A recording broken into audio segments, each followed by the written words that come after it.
Masihlah panggil saya lagi. Dan fitnah ni bukan hanya kesan pada individu terbabit, tapi juga pada keluarga. Tuan-tuan kena ingat, bila kita sebar, kita attack sebenarnya. Kan?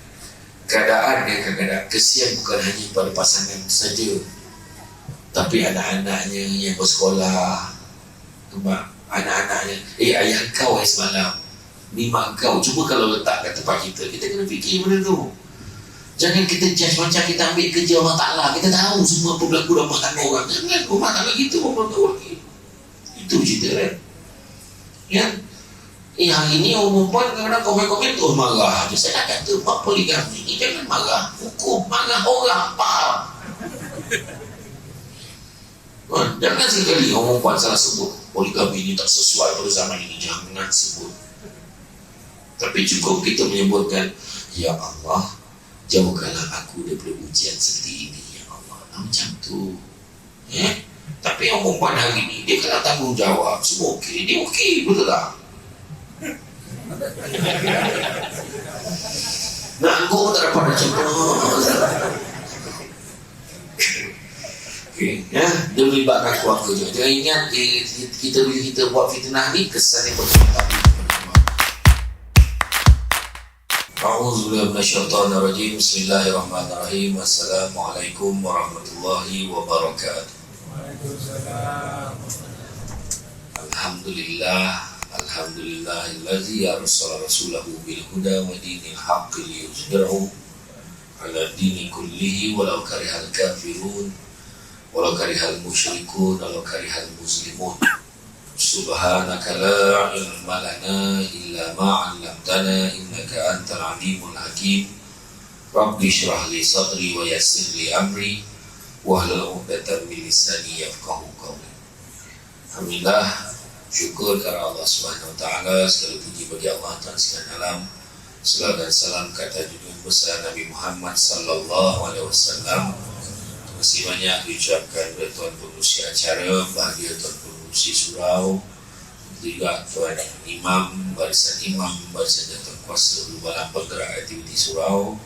Seterusnya tuan-tuan dan puan-puan dirahmati Allah sekalian. Alhamdulillah, malam ini kita bersama-sama sekali lagi dalam majlis ilmu yang mana Nabi sebut barang siapa yang mengikuti jalan-jalan ke majlis ilmu, maka Allah akan anugerahkan kepadanya jalan-jalan ke syurga. Amin. Mudah-mudahan. Jangan lupa hashtag pergi syurga balik hari. Hari ini tajuk yang telah dipilih, fitnah digital milenium. Fitnah milenium digital. Macam tu lah lebih kurang tajuk kan. Tajuk ke main lagi kan. Jadi apa maksud milenium? Maksud milenium itu adalah alaf kan. Milenium baru, alaf baru. Kalau milenium digital, maknanya alaf digital. Maknanya kita dah sampai pada satu zaman yang mana kita berada, yang mana Nabi sebut akan tibanya ada lautan khabar berita, lautan maklumat. Sampaikan kita dah tak tahu dah mana satu yang betul, mana satu yang tipu. Itu sebabnya kalau kita cerita tentang fitnah yang sebenar-benarnya, kadang-kadang kita kena faham definisi fitnah ni. Kalau ikutkan betul-betulnya bukan yang fitnah yang kita faham sekarang ni kan. Kalau ikutkan fitnah itu adalah ujian dan dugaan, termasuklah membubuhkan orang, termasuklah kita mengata masalah orang, itu juga ada merupakan satu bentuk ujian. Fitnah ni ujian sebenarnya. Tetapi dalam bila menyentuh fitnah digital milenium, kita lihat hari ini kita sebenarnya sedang menceritakan tentang satu perbuatan melibatkan tuduhan, khabar, kisah atau seumpamanya yang direka-reka atau diada-adakan untuk menjejaskan imej, maruah dan credibility. Tahu tak apa maksud credibility? Kadang-kadang ramai orang pakai, kita sedang mencari pemimpin yang berkredibiliti. Apa maksud credibility? Credibility berasal daripada perkataan I-credos, perkataan Latin nama yang bermaksud I believe, aku percaya. Jadi kalau credibility, kebolehpercayaan. Jadi kalau menjejaskan credibility, menjejaskan kepercayaan orang kepada seseorang itu disebabkan tuduhan-tuduhan yang direka-reka dengan sedemikian rupa. Dan juga untuk menjatuhkan individu maupun pihak-pihak tertentu. Maka Islam menegaskan bahawa perbuatan menabung fitnah itu adalah sekeji-keji perbuatan tercela dan terkutuk.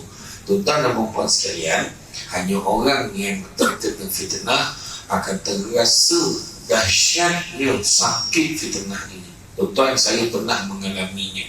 Bila saya cakap dalam ceramah dulu, saya cakap orang cakap pasal kita sikit-sikit itu tak apa. Tapi bila orang bersebut pasal itu, bersebut cerita tu dan menyumpah itu, memang kita rasa kita dah tu. Ya Allah, patutlah orang cakap fitnah itu lebih dahsyat daripada membunuh. Sebab bunuh mati tahu. Tapi fitnah ni tak mati terus. Dia perlahan-lahan ibarat kita berasa boleh, dia luka, diporahlah limau. Macam tu lah lebih kurang. Kan? Kalau tak faham porah, perah. Kalau tak faham, payah. Jadi ia merupakan perbuatan yang terkeji, tercela dan juga terkutuk. Perbuatan fitnah termasuk dalam kategori dosa besar yang tidak akan mendapat pengampunan Allah Subhanahu wa taala selagi mana tidak diselesaikan sesama manusia yang terlibat. Itu masalah dia. Kan? Dosa-dosa lain senang tuan, tapi dosa dengan manusia jangan buat. Fitnah ni kita boleh buat hati padan muka kau, puas hati aku. Tak, dia tak cerita puas. Sudahnya hidup kita sendiri takkan tenteram. Percaya cakap saya. Orang cakap macam-macam lah, orang kutuk macam-macam. Sabar tuan, sabar. Kan? Orang yang biasa selera makan boleh jadi tak boleh makan disebabkan orang bercakap pasal dia. Oh, jangan main-main. Kan? Orang lain yang kahwin, aku yang kena. Contoh macam tu lah kan. Macam tu. Oleh itu, Islam melarang dan mengharamkan perbuatan melakukan fitnah dan menyebarkan berita-berita fitnah. Islam melarang sama sekali sebab kesannya sangat buruk, tuan-tuan dan puan sekalian. Maka masyarakat perlu menjauhi daripada terlibat dengan perbuatan fitnah dengan cara meneliti atau menyiasat setiap berita yang diterima terlebih dahulu, tak bayun dan tidak menjadi wakil menyebarkan berita-berita palsu atau fitnah. Macam mana maksud wakil? Kita dapat maklumat ni digital, tiba-tiba keluar statement tertentu. Orang ni pula yang keluar statement tu pula perlu ditahan dulu. Perlu ditahan. Orang yang mula-mula buat berita tu kena tahan dulu. Bukannya dia bercakap tu ada. Dia kena tahan dulu. Bila dia tahan satu-satu, kadang-kadang manusia ni tersalah tahan pun ada. Ada yang terlibat dengan emosi bila menaik. Ada yang bila cakap tu tengah marah tu dia mengandaikan orang tu begitu-begitu. Dan kemudian bila dah masuk dekat satu paparan dalam media, ada pula orang lain copy, paste dan send dalam grup section 23 lorong 5.6. Contoh kan, yang ada grup mengaji lain, grup duha lain, dan masing-masing berlumba-lumba nak jadi orang yang pertama dapat berita. Dia rasa puas, aku yang memula share ni tu, tak tahu ke? Bangga. Itu sebabnya tadi menjadi wakil. Tanpa kita sedar, sekejapan sahaja kita menjadi jutawan dosa. Sebab apa? Orang lain pula excited, share pula. Betul ke ni guys? Geng, betul ke ni? Geng mengaji ke tak? Geng yang mengaji yang khatam 30 kali setahun tu, kejadah apa khatam tu dengan tahap kau menyebar-nyebarkan fitnah orang. Hati-hati, benda ni berlaku di banyak session, kecuali session 23. Kamu siap. Kalau berlaku pun session 23.5, dia tepi sikit macam tu agaknya lah kan.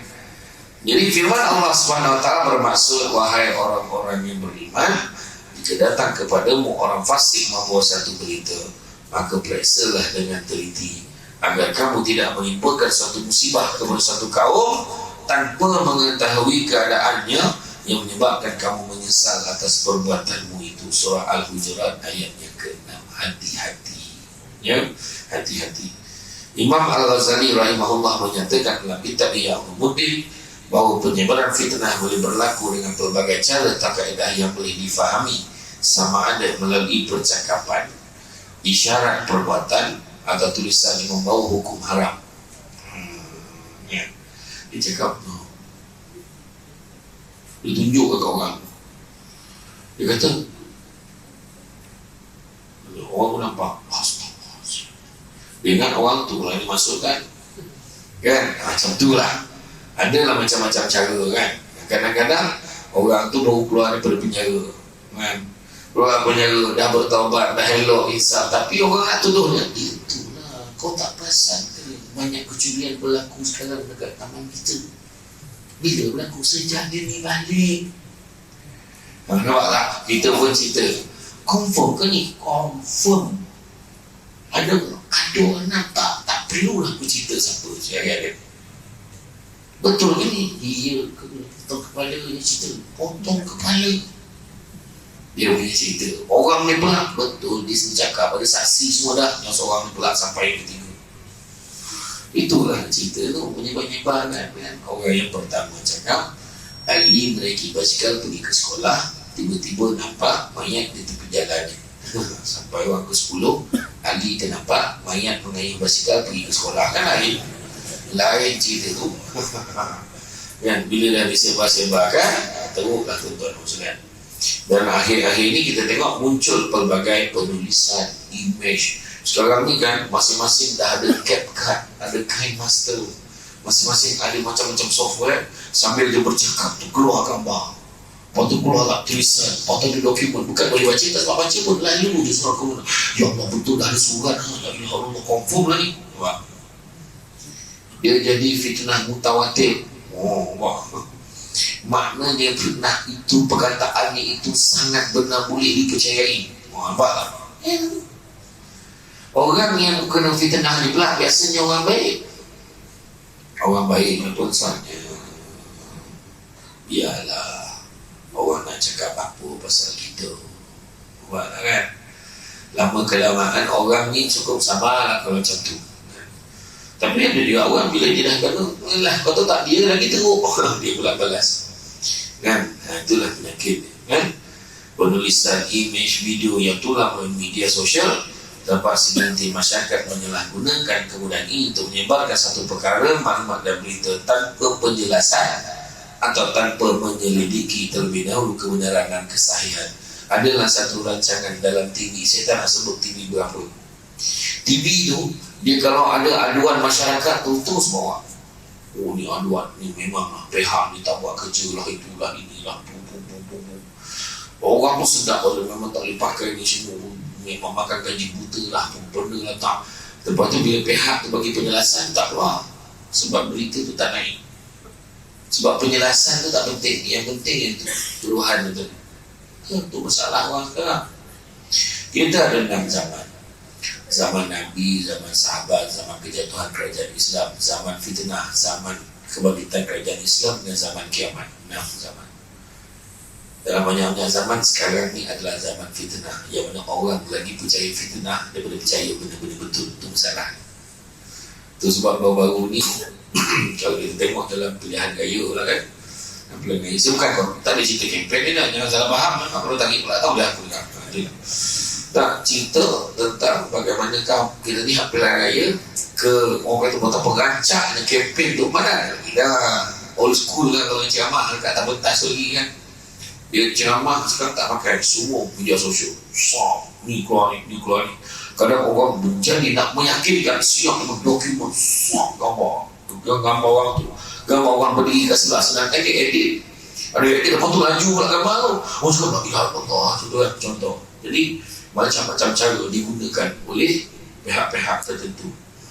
Akhirnya Allah Maha Kaya, Allah Maha Kuasa. Pilihan raya yang paling pelik dalam sejarah negara kita. Orang undi ni tak nak ni, orang undi ni tak nak ni, dua-dua dapat. Macam tu lah saya sebut aja, faham tak faham sudah lah. Macam pergi beli barang ke pasar raya, puas pilih-pilih barang, tak tahu pula dapat free gift kan. Macam tu lah kiranya, faham tak faham sudah kan. Namun yang lebih merisaukan lagi ialah maklumat dan berita disebarkan itu bermotif dan bertujuan melakukan pembohongan semata-mata dan bertujuan Lebih dahsyat lagi menjadi fitnah dan seterusnya mengaibkan individu atau pihak tertentu. Terdapat beberapa kesan negatif yang perlu kita faham. Pertama, menjejaskan imej dan maruah. Orang takkan boleh, orang boleh tak boleh jadi tak makan. Orang tuduh macam-macam. Kan dulu orang sebut ada satu ustaz ni, dia ada satu penceramah ni, dia kalau tak ada 5,000 dia tak datang. Inilah dia ustaz akhir zaman, iaitu Ustaz Sampul. Dia sebut Ustaz Sampul tau. Sampul maknanya dia memang pentingkan sampul berapa bayarkan dia. Dia seorang Ustaz Sampul, Ustaz Samsul ke seorang tu pula. Dah akulah terbabitnya faham kan. Dah langsung adalah orang tak berani panggil. Wah dah 2 kali dah session 23 panggil. Okey, tak ada pun mesti bayar saya banyak ni, mesti letak saya hotel con-conde ke kan, tak ada pula kan, kalau mesti letak hotel tertentu, tak ada pun. Okey kan, tu mahal tu sebab kita makan masa nak kumpul duit sebelum panggil dia. Jangan buat fitnah, jangan dia. Orang nak berebut-rebut nak jadual saya, kalau siapa nak cepat ambil kuliah subuh, tak berebut. Semua malam mati. Saya dah 6 hari tak balik rumah ni tau. Ceramah mana tempat tu buat. Saya balik pada umrah itu, landing dia terus pergi Sarawak 5 hari. Ceramah kat Sarawak, balik ke Sarawak, terus KL. Lepas KL Pahang. Saya ceramah kat Pahang, ni lidah ni loncat lagi ni. Ikan patin tu lah, podeh panih lalu kan, sampai sekarang lidah ni dah lah macam tak rasa sangat. Harapnya malam ni boleh rasa lah makanan tu. Macam tu lah kan. Lapar kan? Habis je Pahang, balik je rumah sekejap, tukar beg je, terus pergi ke Perak. Sebab terus pergi ke Kuala Ketil. Habis Kuala Ketil, semalam Simpang 4. Lepas Simpang 4, pagi tadi dekat SMK Krian. Lepas tu petang tadi Cangkat Jeling. Malam ni session 23. Pagi sok Rawang, malam sok KL, lusa Bera. Apa hal? Macam tu lah kan. Jadi sebab jadual orang berebut, yang malam memang biasanya berebut kan. Buat macam mana kan, tengah hangat di pasaran macam tu. Tak adalah, bukan puas saya nyusunnya 2 hal tu. Tapi bila orang memfitnah, dia sedar lah, sudah kalau tak ada 10,000 memang. Saya kenal baru ni. Ada satu tempat saya pergi, saya tak tahu. Ada orang menguruskan, saya pergi 3, 4, 5, 6 tempat tu, lepas 3, 4 saya pun balik. Saya tak tahu pula setiap tempat tu ada salah satu tempat tu dia charge 20,000 satu ceramah. Saya tak tahu. Kalau aku dapat banyak tu, alhamdulillah, salahnya tak ada. Bayangkan 4, 5, 6 hari saya jamaah tu tak sebanyak tu. Tapi orang ni ambil kesempatan. Perlu kelihatan. Sudahnya memang sekarang ni penunggang agama lah apa macam-macam cerita. Saya malam ni bayar berapa pun tak tahu. Punya ikhlas ni. Kenal kata kalau bahkan bagi makan, Assalamualaikum Ustaz, makasih lah sudah datang. Saya balik kan apa macam mana kan. Lepas tu belum start ceramah lagi, dia dah cakap lah, Ustaz tolong tekankan sikit Pak sedekah Ustaz, kita udah cari duit nak cari tempat baru Ustaz ni lah. Nampak tak ada harapan aku tak ada. Macam tu dah tuan, tapi betul kan. Tapi makna tak sah, saya tak pernah letak tu sebab ni okey. Yang penting program jangan batal. Buatlah program. Itu saya kata. Kadang orang fitnah ni sedap. Orang kata macam ni. Ada satu sekolah dia beritahu kenapa tak dalam mesyuarat dia semua macam ni. Dalam mesyuarat dia dah bagi-bagi. Okey, dia buat pengurusan makanan, dia buat dari segi tempat program, yang ni uruskan dari segi cedera hati, yang ni uruskan penceramah. Yang uruskan penceramah tu daripada minit mesyuarat yang pada kali pertama mesyuarat dah beritahu amanah dia kena panggil. Dia orang putuskan panggil Samsul depan. Dia lambat. Waktu tu dia tak terus tanya PA saya, dia tak terus tanya saya. Lepas tu dekat-dekat nak mesyuarat sekali lagi, baru dia call. Bila dia call, dah penuh. tak dapat tadi itu. Dia tak dapat tadi itu dalam mesyuarat tu, tak nak mengaku salah dia cakap apa dalam mesyuarat. Sehingga kita tukar macam lain. Kenapa pula? Mahal sangat, 5,000 minta ni sekolah ni. Yang tak tahan tu dia mengadu ke mak aku. Mak ni smash kita, bukan dia kira. Dia smash dekat dapur tu.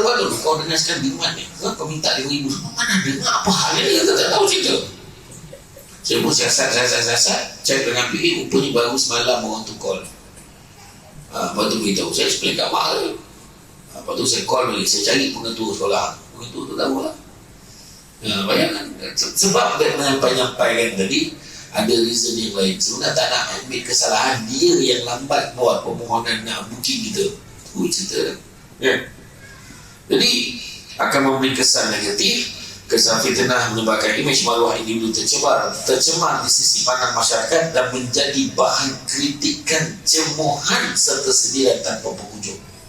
Contohlah kisah sahabat kita yang bernama sama macam saya. Kan? Sebenarnya saya nak tanya, semua orang kat sini kebanyakan dah berumah tangga, betul tak? Semua dah berumah tangga.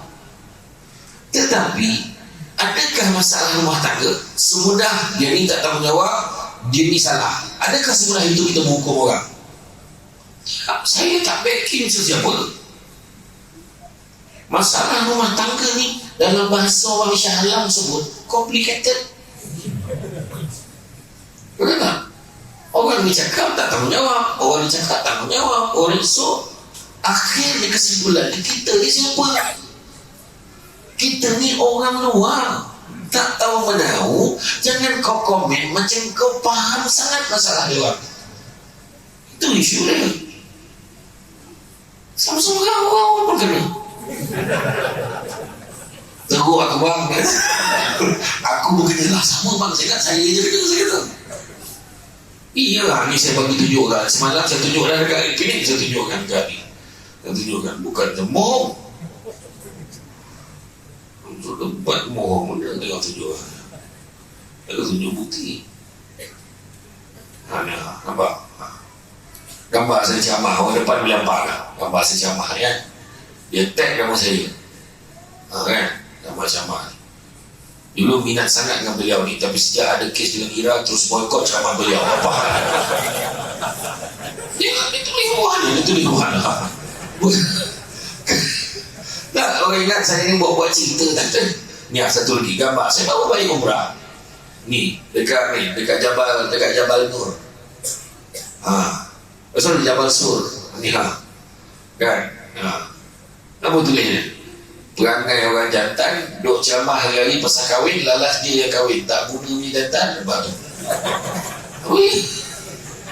Iya, nak cakap apa? Tak, dia orang ni tak sekolah ke apa? Cuma kau cek dulu, Samsul macam dulu lah, alif tu dengan alif ni kan ada dulu. Beza. Dan seorang tu komen apa tu? Siapa suruh letak nama kau Samsul? La ilaha illallah. Kau ni nak nyalakan ayah aku lah. Itu abang Samsul kau, dia masukkan 3 gambar kepada BBNU, budak-budak baru nak up. Tolong tengok betul-betul mana Samsul yang kau nak tuju kan sebenarnya. Dan gambar aku tu babit dalam tu. Iya tuan. Itulah zaman sekarang nak cakap apa. Iya. Ada satu kisah yang museum fitnah dekat kan ada museum tu shop yang dekat front yang wax kan, yang patung wax tu. Kan ada patung yang patung lilin tu lah, yang gambar hati-hati tu dia letakkan. Ada sekali tu dia tengah ubah suai. So dekat satu ruang ni pelakon, ni penyanyi, ada satu tu penjenayah terkemuka dunia. Dia alih patung ni sebab dia nak cuci kawasan tu, dia alih patung tu terletak dekat tempat yang penjenayah terkenal tu. Dan ada orang gambar dia saman, keluarga dia saman. Sebab ada orang ambil gambar, saya bahkan. Jadi fitnah sebabkan tu je. Kan? Saya tak nak cerita banyak lah bab fitnah ni, bab libel, slander, apa semua tu. Kemudian lah di peguam pun ada kat sini, saya malah nak cerita panjang kan, kita cerita macam kuliah undang lah kan, pasal information act semua tu. Kemudian lah tu kuliah mana kena panggil lagi kan? Lambat sangat dah panggil Samsul depan langsung PKP kan? Itu kan, last sebelum PKP kita jumpa jemput. Saya kata, datang sini. Saya katakan, terima kasih nak panggil saya lagi. Dan fitnah ni bukan hanya kesan pada individu terbabit, tapi juga pada keluarga. Tuan-tuan kena ingat, bila kita sebar, kita attack sebenarnya. Ya? Keadaan yang kadang-kadang kesian bukan hanya pada pasangan saja, tapi anak-anaknya yang bersekolah. Nampak? Anak-anaknya, ayah kau semalam ni mak kau, cuba kalau letak kat tempat kita kena fikir benda tu. Jangan kita judge macam kita ambil kerja Allah Ta'ala. Kita tahu semua apa berlaku dalam rumah tangga orang. Jangan rumah tangga kita rumah orang. Itu cerita kan. Hari ini orang perempuan kadang-kadang komen-komen tu marah je. Saya dah kata buat poligami ni jangan marah. Hukum marah orang, faham? Jangan sekali orang perempuan salah sebut poligami ni tak sesuai pada zaman ini. Jangan sebut. Tapi cukup kita menyebutkan, ya Allah, jauhkanlah aku daripada ujian seperti ini, ya Allah. Macam tu. Tapi orang perempuan hari ni, dia kena tanggung jawab. Semua okey, dia okey, betul tak? Nak anggur pun tak dapat macam tu. Okay, dia melibatkan keluarga juga. Jangan ingat kita bila kita buat fitnah ni kesan daripada semua, tapi kepada keluarga juga. Kedua, mencetuskan perpecahan dan juga perbalahan. Orang ni kata orang ni, orang ni kata orang ni, akhirnya makin berpecah. Hari ni minta maaf cakap, mana-mana orang pun lah kalau memerintah dalam Malaysia ni, saya nampak siapa-siapa pun memerintah memang susah. Dengan zaman media sosial ni sibuk, politik tak habis-habis. Cepat orang ni, lagakan orang ni kutuk ni, orang ni tak sudah. Jadi sampai bila keadaan tu macam tu? Cukup-cukup lah ya. Dah habis pilihan raya, sudah kita rapatkan soal. Tengok hari ni ramai datang, tak kira orang yang dah menang, orang yang dah kalah terima, orang yang macam kalah tiba-tiba menang pun kena terima. Orang yang menang tapi macam kalah pun kena terima kan?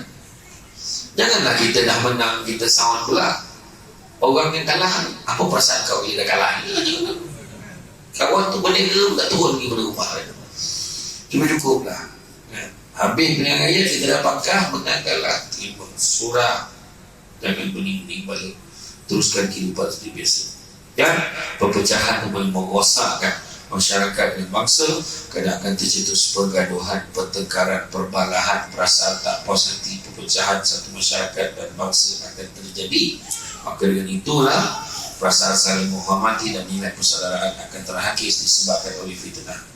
Ketiga, merugikan masyarakat dan negara sebab dan akhirnya bila hari-hari berzikir. Contoh saya tak tahu betul salah, tapi bila kita tuduh orang dia ni tak betul, dia ni tak betul, kita tak nak sangka tu kan. Pelaburan dalam negara kita tahun-tahun ayat kebelakangan lagi teruk daripada Vietnam dan Indonesia. Bayangkan tu. Kenapa jadi macam tu? Sebab politik teruk sangat. Setahu saya lah, waktu saya kecil-kecil dulu, kalau buka berita Dunia jam 10, Farid Esmen Emir, parlimen yang paling teruk bergaduh dalam dunia ni parlimen Taiwan. Paling pusing berdarah-darah. Tiba-tiba orang gelakkan negara kita, bercakap macam tak sadar diri. Orang bercakap, dia bercakap apa benda dia. Kalau macam tu lah caranya, saya cakap parlimen tu tolong tutup lah buat live. Kalau buat live tapi kita bergaduh menampakkan tak matangnya pemimpin tak payah. Satu dunia tengok. Saya pergi ceramah di Australia, ya, di Australia. Bayangkan, orang Melbourne tanya saya, orang Melbourne ni dah berapa tahun, orang Singapura yang bermaksudkan saya, Ustaz, parlimen Malaysia memang hari-hari macam tu. Soalan tanya saya. Cuba fikir, ya, Australia sampai hari ni tak boleh masuk. Melainkan untuk tujuan kerja, sebab apa? Politik. Iya, sebab apa? That's why kita kena improve benda adab kita, akhlak kita, kita kena jaga. Itu sebabnya tuan-tuan dan puan sekalian, kan? Kita tengok fitnah ni dikaryakan, disusun dengan penuh kelicikan dan teliti sebenarnya, sehingga kan sukar nak membezakan antara fitnah dan benda betul. Sebab dia kata hari ni teknologi semakin canggih, fitnah dan aib semakin tersebar, rumah semakin besar, orang makin tak ada. Betul? Bukan orang makin ramai, anak seorang masuk asrama, seorang masuk universiti, seorang nikah, tak ada siapa dah duduk dengan kita dah. Rumah makin besar, orang makin tak ada. Duit makin banyak, ketenteraman jiwa makin tak ada. Melancong satu dunia, jika sebelah rumah pun tak kenal. Air minuman semakin banyak jenis, air bersih makin tak ada. Air minuman banyak jenis, extra jos, tembici, tembikai leci, kopi kai, kopi campur tembikai, tak tahulah kau ada.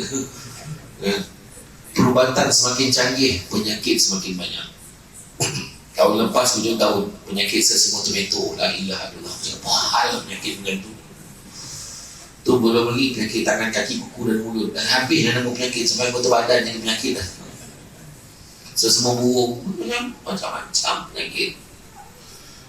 Ni sekarang ni nak pergi umrah, dah suntikan yang vaksin umrah tu dah habis mana? Sebagai syahalah baru di 9 jari.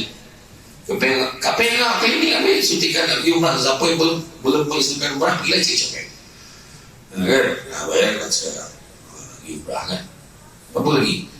Manusia semakin ramai, kemudian kemanusiaan semakin kurang.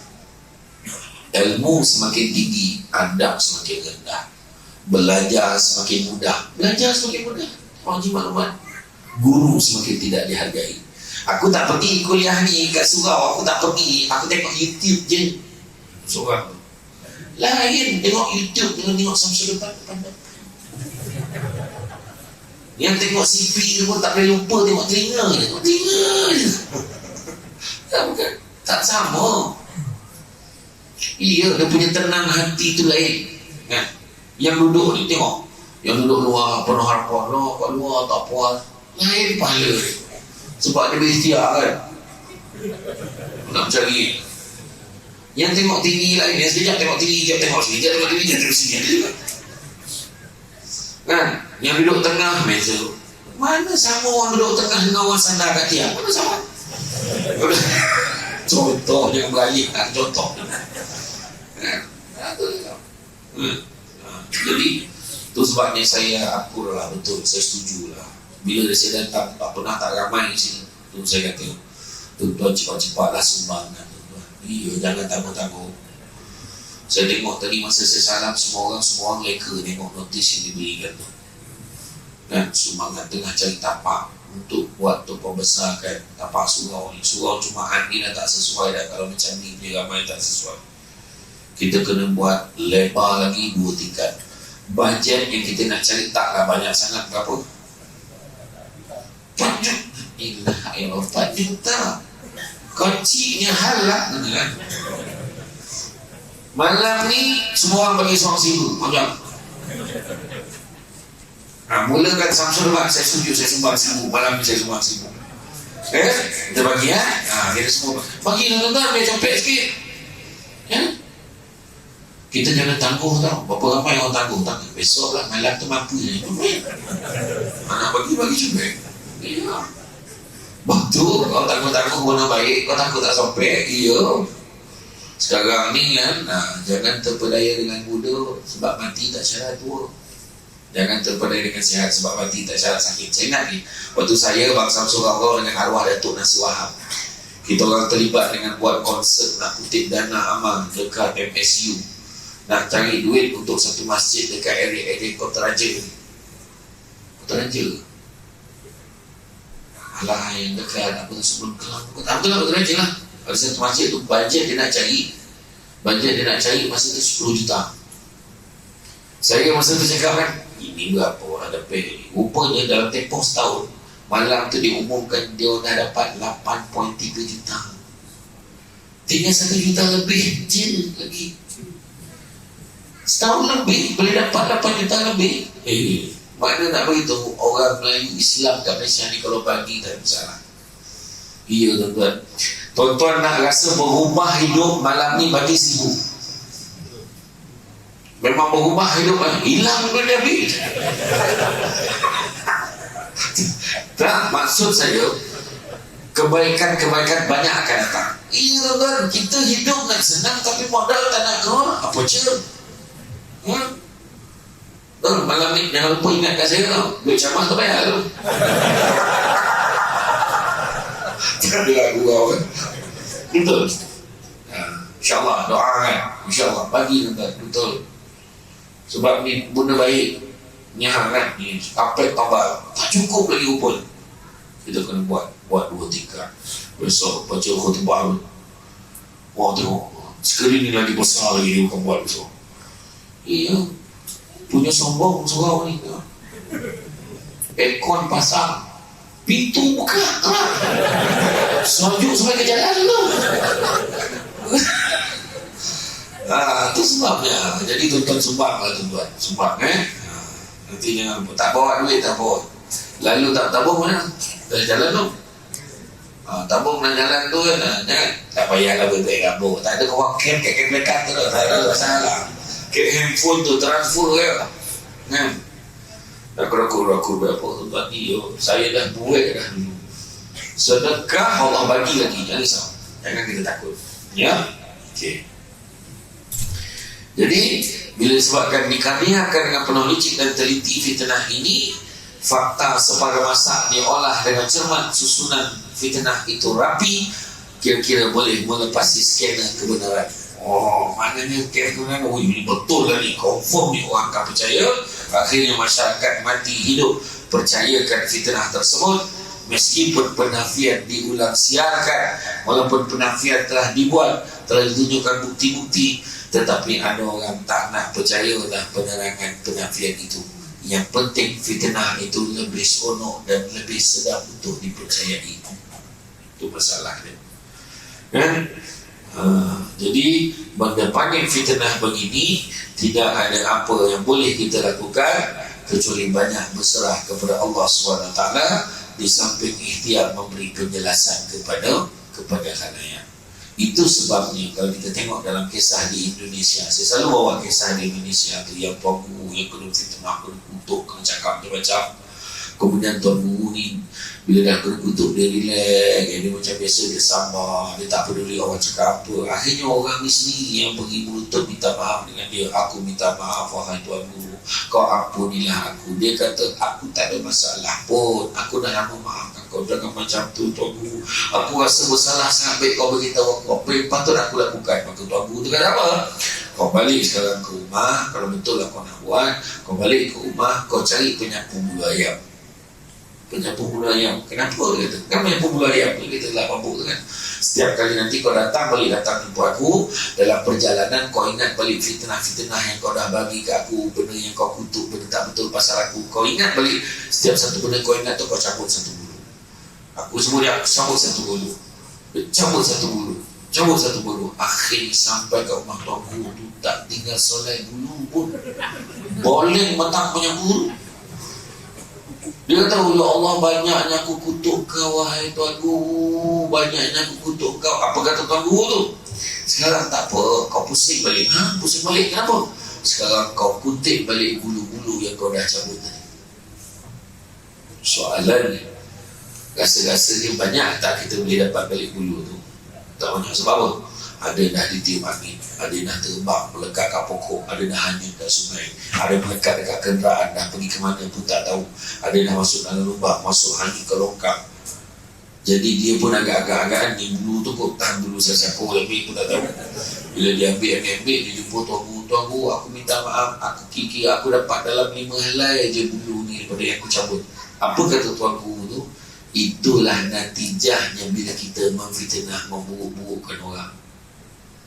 Kamu mungkin boleh minta maaf pada aku boleh maafkan kamu, tapi hakikatnya keburukan yang kau canang, yang kau burukkan tadi dah tersebar luas, pergi ke merata-rata tanpa dapat diperbetulkan. Lagi kuat menangis lelaki, maka minta ampunlah pada Allah banyak-banyak. Nak pula dalam Facebook, dalam media sosial tu, sebab tuan-tuan boleh tengok media sosial saya, tak pernah saya tunjuk gambar family pun tak ada.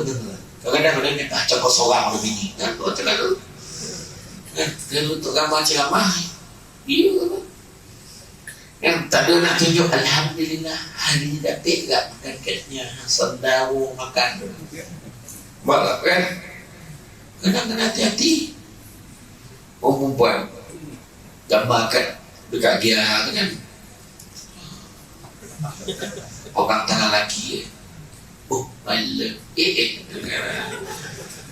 yang kawan yang seorang yang tengok pun lebih corai lah gitu.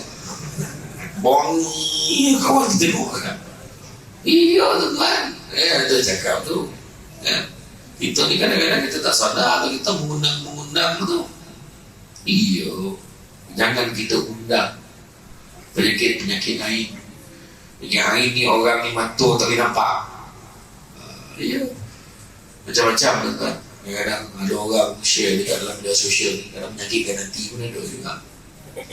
Ada seorang yang saya kenal tu, dia tunjuk gambar renovate rumah sementi, renovate, siap dengan pasang apa nama tu, apa wainscoting, lepas tu siap lepas tu ceiling, lepas tu dengan perabot baru, lepas tu ada fountain, air pancung macam-macam depan tu, dengan konsep garden. Dia boleh komen dekat bawah gambar tu, alhamdulillah siap juga pondok burukku ini berkota itu kan. Tak, kau menyakitkan hati siapa tu ayat tu. Tapi kalaulah dia tulis ni, alhamdulillah cantik hasil kerja kontraktor ni, pada siapa yang nak dapat kasih di sini sila kontak, sila hubungi kontraktor ini. Contoh kita promote dia tu lain. Tu ada yang kadang kan salah orang, kadang datang fitnah lain ya. Tak banyak yang kita boleh lakukan macam tadi tu tadi, dah tersebar keburukan yang kita burukan orang ya. Tentu sahaja mereka yang derita sebagai mangsa fitnah kena banyak bersabar, mohon pertolongan kepada Allah SWT dengan sabar dan solat. Inilah yang diajar oleh Allah SWT. Nak beritahu fitnah ni tak banyak benda boleh buat. Tu ingat tak dulu? Itu sebab kita kena belajar jaga aib orang. Barang siapa yang menjaga aib orang lain, maka Allah akan menjaga aibnya.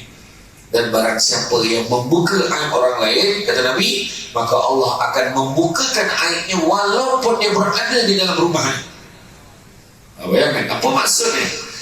Allah akan buka aib dia pula walaupun dia berada di dalam rumahnya. Itulah digital millennium, millennium digital.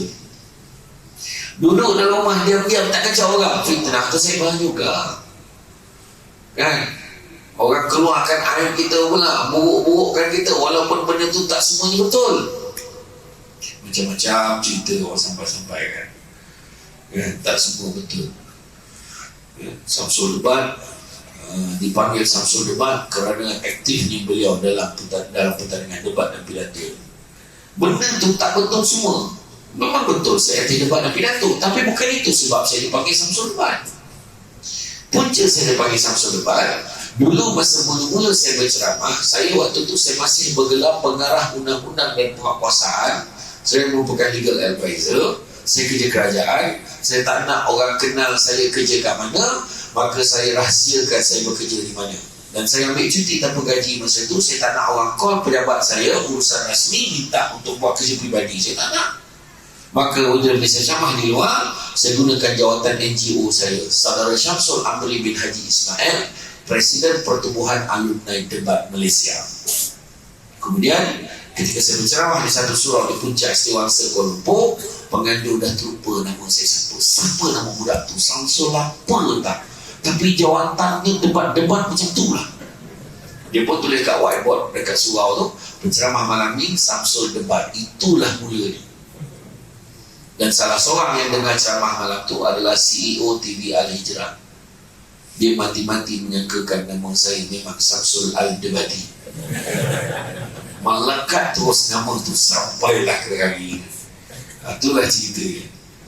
Kemudian saya bekerja, saya cuti tanpa gaji tu sepatutnya setahun, tak sampai 9 bulan bos dah telefon, balik kerja balik, banyak kerja tak boleh settle ni. Beza orang nombor 2 dengan pengarah buat kerja. Saya kena balik kerja balik. Dan bila saya balik kerja balik, hidup saya dah tak sambung. Dalam mesyuarat pun orang ambil gambar. Dia banyak meeting, itu bukan Samsul terhadap ke. Itu dah susah hidup saya lah. Jadi Dan kemudian saya bila berjamaah kena nak ambil cuti, kena ni. Akhirnya saya pun dah tak tahu mana satu part time. Dah jadi pengarah pula, part time apa halnya. Jadi saya pun ambil keputusan bersama saya tak nak orang fitnah. Dia tak bekerja, dia ceramah. Ada orang tu, macam mana dia boleh keluar berceramah pada pukul 10 pagi di TV dengan tahap waktu itu waktu kerja. Itu rakaman bangang. Betul. Orang mengadu sampai ke Institut Integriti Malaysia. Ustaz Don kena, saya kena. Orang tak tahu orang tu rakaman. Kata. Sudahnya saya ambil keputusan besar. Saya besar awal pilihan, insyaAllah kan? Saya dah dekat Pencen, tujuh dekat hotel, dapat 10%. Itulah dia tuan-tuan dan puan sekalian ya? Jadi Allah Ta'ala beritahu, dan mintalah pertolongan kepada Allah dengan sabar dan salat, dan sedang sesungguhnya solat itu amatlah berat kecuali kepada orang yang merendah diri kepada Allah SWT. Surah Al-Baqarah ayat 45. Semua baru ni pergi umrah kan. Ya Allah, ramai orang. Macam dulu bulan 3 saya ingat ramai. Dah itu lagi ramai. La ilaha illallah. Osah ramai. Dekat Al Jazeera tu tambah puluh-puluh bas lah. Tak payah nak cakap. Besok ialah kucing. Ramai orang. Ya. Tapi terasa lah diri ni dah tua. Sampai ke topik saya pun jauh. Dulu tak macam tua sebab maknanya dah tua lah saya tu kan. Allah. Ya tu dah, siapa yang boleh pergi lah. Saya insyaAllah akan pergi lagi pada bulan Februari. Pergi lagi kan? Pergilah tuan-tuan dengan sabar dan solat, tenang pergi sana. Itulah kalau boleh nak pergi haji kan, pergi haji. Siapa belum daftar, yang baru nak daftar hari ni, insyaAllah kalau tak ada apa-apa minta, boleh pergi pada tahun 2137. 3 kali mampu hidup tak boleh mati hidup dalam belum tak boleh mati tak 3 kali. Tapi itu perancangan manusia tuan. Bila kita buat rayuan kadang-kadang ada kelonggaran diberi. Tahun ni insyaAllah tak ada lagi syarat yang pelik-pelik macam tahun dulu kan. Yang bawah badan macam ni, atak lopek, kocik mani ni, atak lopek, merauh kawan tak boleh bayi. Sebab pagi tu sensitif sikit kan. Memang sensitif sebab masa tu penyakit tengah banyak kan. Jadi ni insyaAllah mudah-mudahan dia yang akan terpulih lah tuan-tuan. Orang makin ramai pergi umrah macam pergi haji lah. Memang ramai betul-betul. Itu berapa ramai orang pula kena nak buat macam mana. Di Arab ni paling susah nak handle umrah sebenarnya. Dia tak nak Arab ni. Bukan apa, hotel berubah-ubah. Kita ni berjanji dengan orang Arab ni, kadang-kadang kan hotel tu kita bayar, kita ambil dah 100 bilik, kita bayar 50%, tak ada jadi. Tapi kalau ada orang bayar penuh, dia boleh pulang balik Indonesia. Ada orang tu dah bayar habis lah, tapi sebab ada orang nak bayar lagi tinggi, dia pulang balik. Tu masalah dia kadang-kadang. Tu bayanglah sahabat saya menangis nak ke Mekah, saya tak nak sebutlah nama sahabat saya.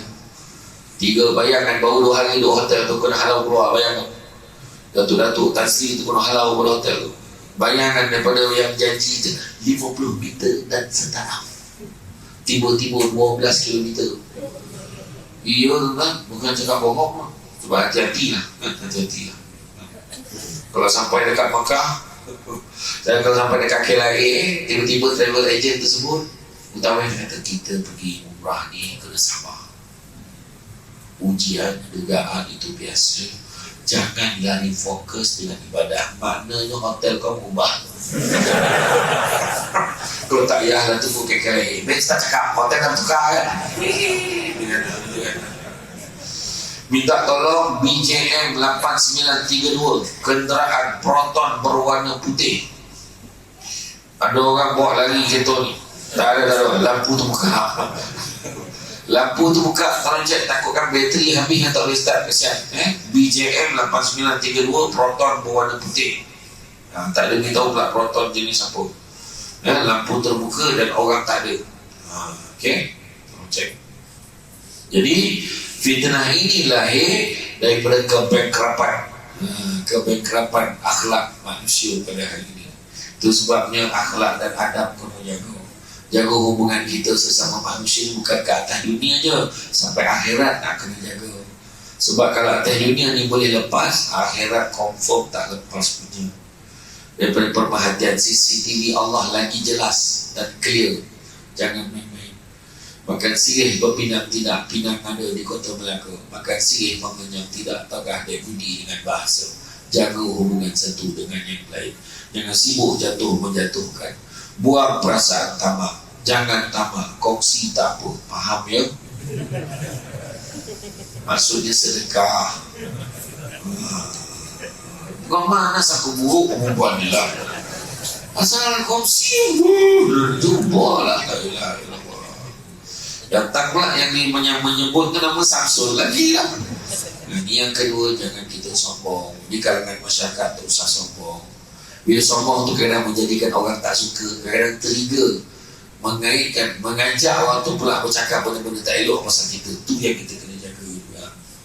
Kadang kesombongan kita tu mengundang orang, aku tak percaya orang, kenapa orang fitnah aku macam-macam. Contohlah kan, kita pakai kereta besar, kita berlagak dengan orang kan, orang cakap, tak mana dicuri duit tu. Nampak? Kan tak elok. Kau ni tak baik cakap orang. Aku tahulah kawan-kawan aku pernah ada sepejabat dengan dia, memang tahu nak mana dia dapat duit tu. Aku malah nak cerita je. You kuih. Cerita tak elok kan? Dan yang ketiga, jangan dengki. Dengki bahasa Melayu, bahasa Arabnya hasad. Yang teruk di Indonesia ni dua-dua pakai. Hasad, dengki.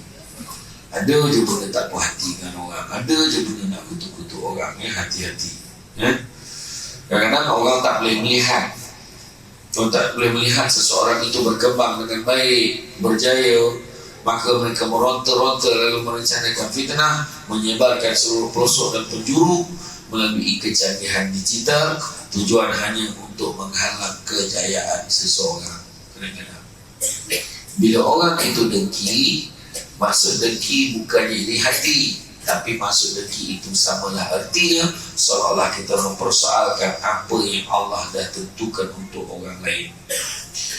Maka berkata malaikat yang mengiringi Rasulullah SAW, ada pun orang yang disesat dengan penyangkut besi yang menembusi pipi hingga ke belakang lehernya, dan disangkut lubang hidung sehingga menembusi belakang lehernya, dan disangkut mata hingga menembusi batang lehernya. Ialah kerana kerjanya sejak pagi menyebarkan pembohongan ke sehingga seluruh ufuk penjuru dunia.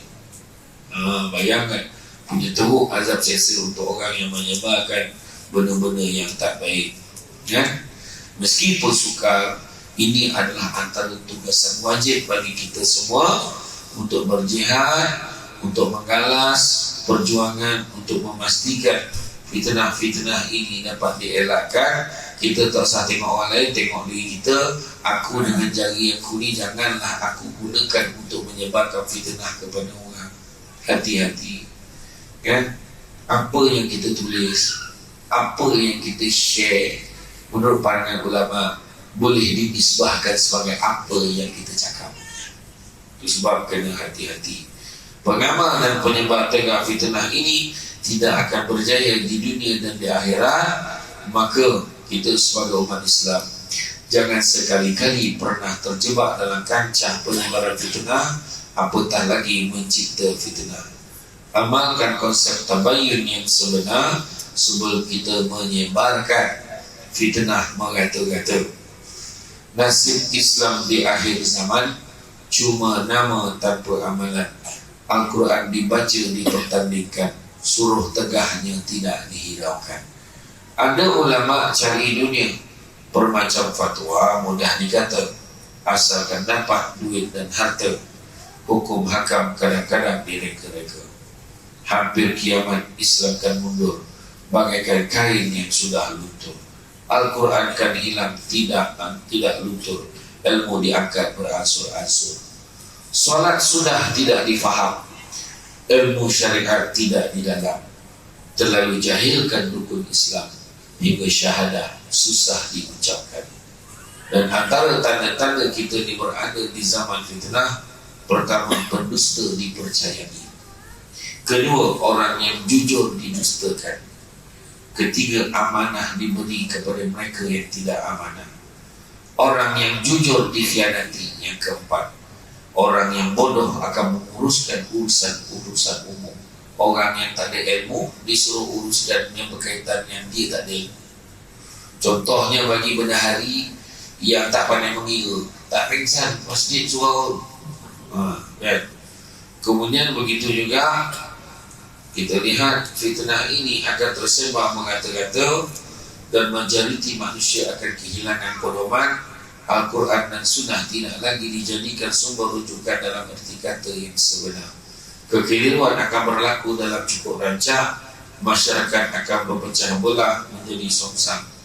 Jalan untuk melangsungkan agenda yang baik akan semakin disempitkan, disalahartikan dan disebar-sebarkanlah. Ini maulud ni tak payah buat, ini tak payah buat, ini semua tak payah buat. Makin disalahartikan, masyarakat makin keliru. Nak buat tahlil pun takut ustaz tempat dia marah. Macam tu lah, macam-macam. Maka jagalah diri kita seperti mana yang dibesar oleh Allah SWT dalam surah Al-Ma'idah ayat 105. Wahai orang-orang yang beriman, jagalah dirimu, jagalah orang yang sesat itu mampu memudaratkan kamu. Apabila kamu telah beroleh hidayah, hanya kepada Allah semua akan kembali, maka dia akan memberi tekan kepada kamu apa yang telah kamu lakukan. Jadi jaga tuan-tuan dan puan sekalian. Nabi pesan, wahai orang-orang beriman, jagalah dirimu. Nabi pun pesan juga macam itu. Jadi yakin bahawa Allah SWT akan melindungi kita. Mudah-mudahan kita berjaya dalam hidup kita, berjaya di dunia dan di akhirat. Maka jika kita benar-benar faham akan fitnah ini, maka kita pasti akan merasa berat terhadap tanggungan agama kita ini. Maka adalah silap jika kita katakan sekarang ini sebagai zaman fitnah. Kita silap kalau kita cakap ini zaman fitnah, tapi dalam masa yang sama kita masih lagi tetap mengejar keuntungan dunia. Kita masih lagi tak fikirkan tentang nak mengumpulkan amalan yang baik-baik untuk hari akhirat. Kita masih lagi nak mengejar keuntungan di dunia berbanding prinsip kebenaran yang akan menentukan nasib kita di akhirat. Tuan dan puan dikasihi sekalian, sebagai penutup saya nak kongsikan satu murinda. Di dalam hidup manusia yang penting adalah berkat. Bila hidup kita berkat, diri ini akan selamat. Apabila diri selamat, rumah tangga jadi selamat. Apabila rumah tangga selamat, masyarakat pun jadi muafakat. Bila masyarakat menjadi muafakat, negara kita menjadi kuat. Bila negara menjadi kuat, negara luar pun menjadi hormat. Bila negara luar menjadi hormat, permusuhan jadi tersekat. Bila permusuhan tersekat, pembangunan pun terus meningkat. Bila pembangunan meningkat, kemajuan pun menjadi pesat. Tetapi awas, bila pembangunan meningkat, kemajuan pesat, tampak bangunan bertingkat-tingkat, maka di tengah-tengah itu tempat maksiat tumbuh macam ulat-ulat. Apabila tempat maksiat tumbuh seperti ulat, ketika itu manusia sudah mula mengubah tabiat. Bila manusia telah mengubah tabiat, ada yang jadi lalat, ada juga yang menjadi ulat. Apabila manusia sudah menjadi ulat, solat pun makin hari makin berat. Bila orang solat makin berat, orang baik boleh jadi jahat. Bila orang baik jadi jahat, orang miskin banyak yang mahu kaya cepat. Bila orang miskin hendak kaya cepat, orang tua juga mahu mati lambat. Bila orang tua mahu mati lambat, mungkin dunia ini sudah dekat dengan kiamat. Yang lelaki, anak-anak muda ini sudah pakai seluar ketat. Semua hendak tunjukkan yang sedap. Bila berjudi, mereka percaya unsur khurafat, tapi hidupnya tetap saja melarat. Sudah lupa bahawa adanya akhirat. Sampai-sampai giginya pun lupa ia sikat. Yang perempuan pakai baju kecil seluar super ketat. Dia juga pakai baju ketat, sangat suka menunjukkan pusat. Hingga tak pedulikan lagi batas aurat. Pakaian yang sikat-sikat sampai ketiaknya jadi sering terlihat. Bila sudah terjadi semacam ini, siapa lihat pasti tercekat. Salah gaya boleh menjadi gawat. Namun mereka kira inilah gaya terhebat. Tinggal jauh, marilah mengirim surat. Bila berdekat, jangan lupa tangan berjabat. Tapi jangan gaya lawan di peluk erat. Boleh jadi nafas naik tersekat-sekat. Tak peduli agama dan juga adat. Tak takut Allah dan kira yang bodoh dengan akhirat. Yang penting senang dengan yang diperbuat. Akhirnya perut kempis pun boleh menjadi bulat. Bila perut kempis sudah menjadi bulat, maka lahirlah anak-anak yang bejat. Bila anak-anak sudah bejat, ketika itu kita lihat bayi dibuang di sebarang tempat. Maknanya ketika itu terlihat iblis senang dan melompat-lompat. Dia sebut sekarang manusia sudah masuk jalan, kerana manusia telah tersesat. Inilah dia tuan-tuan dan puan-puan sekalian, fenomena masyarakat. Oleh kerana itu, wahai para sahabat, marilah kita terus saling mengingat bahawa dunia semakin hari semakin singkat. Esok atau lusa mungkin kiamat. Dan ketika itu kita semua akan berangkat menuju ke negeri akhirat. Di sana kita katanya apa yang telah kita perbuat. Umurmu panjang, tapi bila engkau mahu ibadat. Zaman mudamu, apa yang telah kamu perbuat. Harta bendamu, dari mana kau dapat. Ilmumu, adakah bermanfaat. Jadi rasa cukuplah sekadar itu. Saya terima kasih banyak atas kesudian mengundang saya pada malam ini. Bak kata orang, sepandai-pandai itu pada lompat, akhirnya jatuh ke tanah jua. Walaupun perkongsian sudah tamat, mudah-mudahan meresap ke dalam jiwa. Mudah-mudahan membawakanlah nak menjolok buah berangan. Kalau ada silap dan salah, dikata tidak, dicaci jangan. Tenang-tenang air di laut, sampai kelok mudik ke tanjung. Hati terkenang mulut menyebut, biasa baik kayak surau menyebut, rasa nak junjung.